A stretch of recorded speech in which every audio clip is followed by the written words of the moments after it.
Hello. Hopefully this is working right. Let me know if you can hear me. I think you can. My phone's probably here somewhere. Oh, here it is. I'm sure I can. Give us a thumbs up or say hello, because I'm doing this through StreamYard, because basically what I'm doing is recording it for people who aren't on the Facebook group but are clients of mine who'd like to hear it. So please, now you need, if I don't know who you are, so if you post a comment, it will literally just say the comment, because StreamYard's not connected to Facebook. So if you want to be, if you don't want to show your name, then obviously you can put a comment. If you do want me to know who you are, then you need to say who you are. So I can see there's a few people watching. Can somebody just put in the comments that you can hear me all right? That would be really good. Hello. Somebody says hello. Doesn't mean to say you can hear me, and I don't know who you are. So if you want me to know who you are, you need to put your name afterwards, which would be really good. So this is a challenge. Hi, it's Suzanne. Suzanne, can you hear me? Usual rush. I can hear you. Okay, somebody can hear me out there. That's really good. So I wanted to put a bit of work out there, because to say a massive thank you to everybody who's helped me over the last week pull together a program that I'm doing, and I'm able to put some bits. But what it provoked to me was a few things, and I thought I would do some little trainings for you to help you. Now, there's a really big thing out there that I just don't think people get. We get it because we're professionals, but I think consumers just don't use this at all. And it's one thing that's to do with your suntan products, it's to do with your medical products, and it's to do with your hair care products, and it's to do with your skincare products. Don't have any skincare, you guys, a skincare product. It's to do with absolutely everything. Can anyone guess what it possibly is? I can tell you one thing: it's the biggest cause of eye infections, lip infections, skin sensitivities, blackhead spots. All of those things is because of this reason. And it's particularly really important with suntan products. I did touch on it a few months ago, and the problem is it's all this thing that I'm going to tell you about, which is pretty obvious, but I'm going to set you a challenge because you think you do it and you don't. It gets worse with marketing of products. And I've written some things down. 3 for 2 offers, really dangerous because of this. Purchasing more of the same item. An average makeup bag that I see can sometimes have 10 lipsticks in. Now, you take a lipstick, and most people might say that lipstick, for example, lasts a year.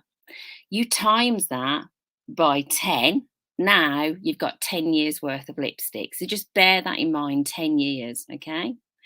On top of that, you've got hygiene that some people just don't know what to do. And I don't mean in a nasty way hygiene, I mean bacterial growth, which is caused by literally opening a jar of product, which you've done nothing, that's really nasty and horrible, but that's what happens. Misunderstanding of storage. You might have these products stored in your bathroom, and in your bathroom you've got a hi, it's Anita. Hello, Anita.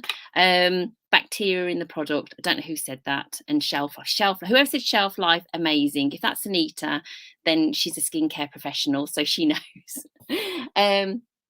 Some people store products in their bathroom cabinets. Really warm temperatures. You can have your bathroom nice and warm, aren't you? Some people store their products underneath the kitchen, might be the medical products. You might have all your medical products stored underneath your kitchen sink, freezing cold. That can affect things as well. And the other thing that I see a lot is duplication of products. So I have people who buy more than one product, or they'll have a holiday home or a sports bag or something that they will put several products and buy several at the same time. And they'll have one over in their apartment in Spain, and they'll have one in their motorhome in Wales, and they'll have one that they use at home. And it's great, it's convenient and what have you. But you need to make sure you know what you're doing with expiry dates. Now, the expiry dates, if Anita's on here, yes, Anita, Anita knows all about this. It's not quite as easy as you think. There's 2 levels of expiry dates, possibly 3, and I just want to explain what the labels are, which is actually quite an important thing. I guess what we might ask ourselves is like, how long do you keep a mascara for? How long do you keep your lipstick for? Which is kind of what I touched on before. So my challenge to you is to do this. I want you to go and get your products out your cupboard. So this is my box here of my medical skincare products, right? Old bath oil, there's a emu cream, moisturizing for itchy skin, there's a muscle relaxant product, there's anti mozzie spray, Benylin, which is basically, you know, that occasional reaction that you have. I want you to go and get a box and put all your medical products in. I then need you to go to your bathroom, and I need you to pull out, I've just grabbed a few here. You need to go and pull out all your hair care products, right? It'll really frighten you. I need you to go and get your skincare products, your hair care products, stuff out the shower, shampoo, you know, your bathroom where you're washing your hair, your hair care products, your samples that you've had, like when you purchase products and you've got a gift with purchase. I need you to go and get all of those products and just throw them in a box. And I want you to do this with me. So my challenge to you, this is why it's called a challenge, is I want you to go and get those products, put them into boxes and do this. You can do it today or you can do it by Sunday. If you do it by Sunday, there's a prize for somebody. So the things that you could make things better for yourself is, I'm just reading off my notes here, the things that you could do things better. So go and get your boxes, not now, we're going to get in a minute, is the things that you could do without looking at your expiry date, you could help yourself with. Dipping your fingers. I don't really buy jars because of this, and anybody who's a professional probably does the same. Tend to buy things with a spray on. If you dip your finger into a product, don't use a spatula that's supplied with it, or even share that product with somebody else. You've started a time bomb, because basically you've got bacteria growth going in there, which could literally be, I mean, we know now with the COVID virus how easy it is to spread stuff just by touching, but you've got a time bomb going in there. That's why preservatives are put into products. But ultimately, you can make life a lot easier. Use a cotton bud. If I was downstairs in my studio, this is my office, by the way, you could basically just use a little bit of plastic that you've cleaned and washed under hot water. You get sort of sample things. I'll show you one next time that I'm on that you can use. Don't store your products on a hot window where the sun is. Don't store them in a freezing cold area like underneath the sink. Think about where you keep your products. Not starting products. This is where you've purchased products and you've put them in your cupboard. They're still going off. Don't think necessarily because you've not opened it. So like this Eternity little freebie I must have had 10 years ago. I've just found it in my cupboard and it was a gift with purchase that I used. It's probably like gunky and gone off and everything, but we keep it in our product. There's probably, there you go. There you go, it's watery, there's hardly anything in it, but we've left it in our cupboard. So because we've not managed the stuff that's smells all right, but it's still not a product, it's separated, it's not the same pH that it was meant to be. When it's changed its pH, then basically it can actually, you've got pH is acid and alkaline, the manufacturer will have made it to a correct pH. When the product starts to go off, the pH, the product breaks down, the pH changes, it can become acidic or it can become acid. When it does that, it can literally, either way, it can burn and irritate the skin. That's kind of like the chemical way of explaining it. If you are traveling, and I'm going to show you in a minute how to read the label, but if you're traveling, my biggest advice to you is go and get some sterile containers that you, preferably glass, which you can shove in your dishwasher and clean properly, and buy a product like your shampoo. And if you're traveling, don't go and buy 3 of these. Put it into a separate container. Now, I know that's difficult with cosmetics, but as far as your shampoos and your conditioners are concerned, that's a really good thing to do as far as, you know, or a travel size or something. But don't get putting lots of products everywhere, because basically just because you're not using them or opening them, they've still got the time bomb ticking on them. and understanding how to read the label. I'm going to show you in a minute. What we do as professionals, we have to keep a log. So downstairs in my studio, I will write a log up of everything that I've got and the date that I opened it. And then every 3 months, I do an audit, right? Every 3 months, I look at all my stuff. And if it's gone past that 3-month period, I have to throw it away. I can't like reuse it or even use it for myself. Basically, the product has gone past its manufacturer's advisory, so therefore they're saying that they've tested this product and it's fine until that date or after you've opened it. I'm going to explain in a minute because it's a little bit complicated. Now, the problem for some people is understanding the label, and there's two things. So I've printed these 2 sheets off. You've got this symbol, and also you might see the word BBE or expiry, and you've got this symbol.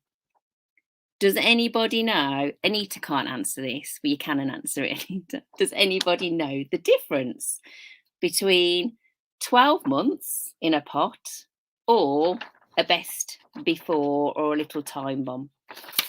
Well, the simple answer is, right, keep your hat on here. If it has a BBE or a best before date, then basically it says this product is going to expire on this date. It doesn't matter if you've opened it or not, and it doesn't matter how many times you've used it.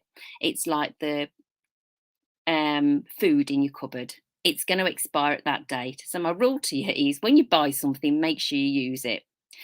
Now, if something's a little bit more tolerant, then it will have something like this on. And this is what everyone thinks products are. Everyone thinks once you've opened it, then the time bomb starts. It's not necessarily.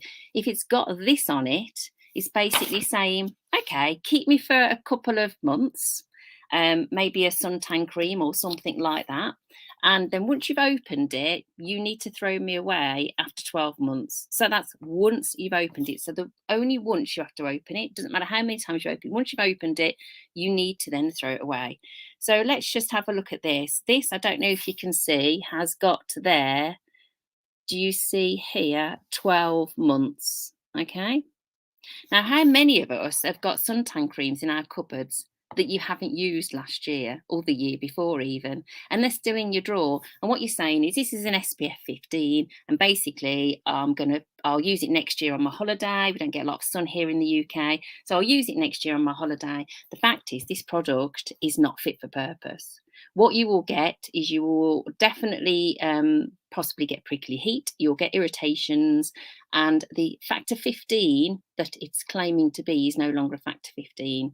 When I worked for Lancaster, which is a massive skincare and cosmetic company who made fantastic sun care products, they said every year you need to basically class your SPF halving every year. I think that rule is a very loose rule, but at the end of the day, that's what's happened. So that's my little challenge to you. I want you to get all of your products. Now, what's this say on it? There you go. Look at this. You see, how often do you use your Savlon? So here, expires 12th, 2020. And that's in my medical cupboard. So we go and buy offers that give us the really big tubes, whereas really what we should have done is perhaps purchase the smaller tube and just used it when we needed to. What else have I got in here? Got a product here. Oh, that was a sample of something somebody sent me. Hair care product. This one says little jar on there. There you go. That one's something different. That one there says 6 months. I know I've had this in the cupboard 3 years. Okay. So when do you throw away? Definitely throw away if you've become sensitive to the product. And if you use it after the time that you've purchased it, then from a manufacturer's point of view, you've used it past that date. My biggest advice to you is organise your cupboards, buy products, use them and enjoy them. And when you go to buy a product off a shelf, check the expiry date and think to yourself, how much stuff have I got of that at home? Do I really need it? Use your products up and make sure you use them on a regular basis. So there's my little mini training to you, but that bit of advice is massive. Suzanne says, yes, that's me. I've got loads of all suntan cream in my cupboards. Biggest advice, put a little sticky label.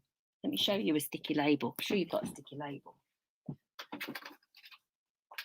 So you're going to get your sticky labels, right? And what you want to do is get a pair of scissors and you're going to cut them like that. And you're going to write on it the day that you brought it. So let's say it's the 1st of the 10th, 21. I know it's not, but I can't remember what date it is. Okay, you're going to put it on a place on the bottle that's not going to get damaged. You're going to take that sticker, upside down, I know, and you're going to stick it on that product, right? So you know when that product, you purchased it, you've got some kind of recollection, and you're not going to do it. I have absolutely no idea when I purchased this product, and we treat them as if they're exactly the same. So I've got a little freebie for you. Well, a little goodie, actually. I want you to share your pictures of your boxes. I want you to share a bit of feedback. I want you to tell me what's the longest product you've had. I want you to tell me if you think this information's been helpful. Has it made you rethink? Has it made you open your cupboard door? Doesn't matter how little, how big. I'd love to know your feedback about this. And in return, let me grab one. Let me grab one off the shelf.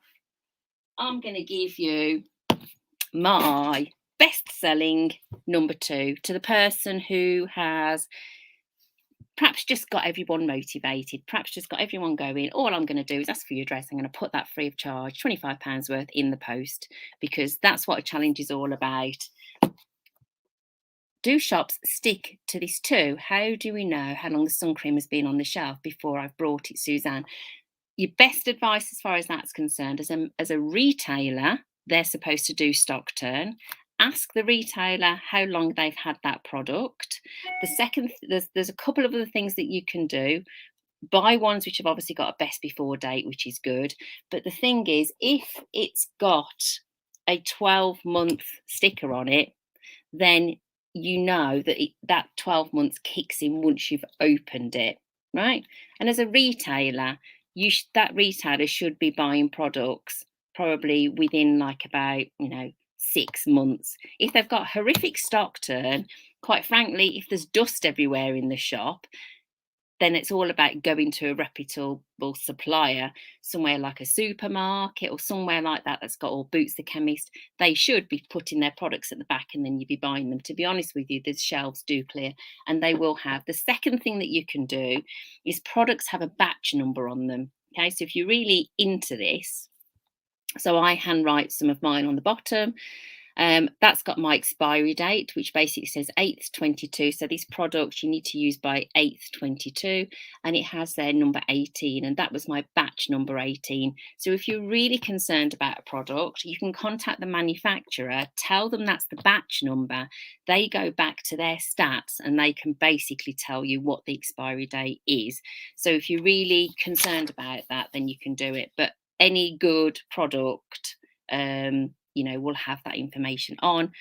The other thing to do is if it's got a little book sign on it. So some products are really, really small. Try see if I can find one on here. Try and find a product, especially tablets and stuff like that. When the packaging's really small, it'll have a symbol on there, which is like a book, right? And that basically says somewhere there's a leaflet, or go onto the manufacturer's website and there should be more information on there. But fundamentally, the main thing is I want you to go and get your boxes. I want you to get some cardboard boxes. I want you to go and pull everything out of your toiletries, makeup, anything. I want you to pull everything out and basically look at the products and just see if it says 12 months on it. Then basically ask yourself a question: when did you buy it, and have you been using it for more than 12 months? Then potentially the product's not that good for you and could cause perhaps a bit of irritation in your skin. So that's my golden rule. I hope you've enjoyed it. Share your comments below and I'll speak to you soon. See you tomorrow. Can't remember what it's tomorrow about. Sensitivities. Can't remember. Be more prizes tomorrow. Bye. It's asking me to update my computer now. Try in an hour. Bye.